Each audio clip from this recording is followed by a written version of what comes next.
అబ్బాయి కొడుకు ఈ అమ్మాయి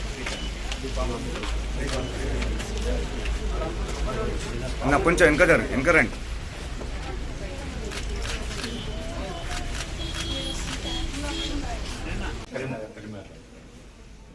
లక్ష్మణ్ రావు సార్ ఏం చెప్పిందంటే నాకు తన చదువు అంతా నేను చూసుకుంటానని చెప్పింది. నేను ఇచ్చే మాట ఏంటంటే నువ్వు చదువు కంప్లీట్ చేయి ఫార్మసీ, నీకు మంచి ఉద్యోగం ప్రైవేట్ ఇండస్ట్రీకి ఇప్పించే బాధ్యత నాకు. ఎందుకంటే నాకు తెలిసిన ఫార్మస్యూటికల్ కంపెనీలు చాలామంది ఉన్నారు. వెంటనే నేను చదువుకున్నాను, కానీ చదువుతా అంటే ఎంఫార్మసీ చదువుకున్నా పర్వాలేదు, పోస్ట్ గ్రాడ్యుయేషన్ చదువుతా అంటే అది కూడా చదివిస్తాను. కాదంటే నేను ఉద్యోగం చేస్తాను అంటే ఉద్యోగంలో కూడా నేనే పెట్టిస్తాను, టెన్షన్ ఉంది. ఇప్పుడు అన్న ఇట్లా జరగడము మొత్తం రాష్ట్రం అంతా షాక్ అయింది. ఇట్లా ఎలక్షన్ మళ్ళీ చనిపోయినాక తన మీద ఎంత ప్రేమ ఉంటే గెలుస్తాం. హండ్రెడ్ ఇవాళ రేపు లక్షలు పోసి ఖర్చు పెట్టి కింద పడి మీద పడి కాలు పట్టుకుంటే గెలుస్తాం. ఎంత ప్రేమ అని చెప్పి మీ నాయన గొప్ప వారసత్వం ఇచ్చిపోయింది మీకు.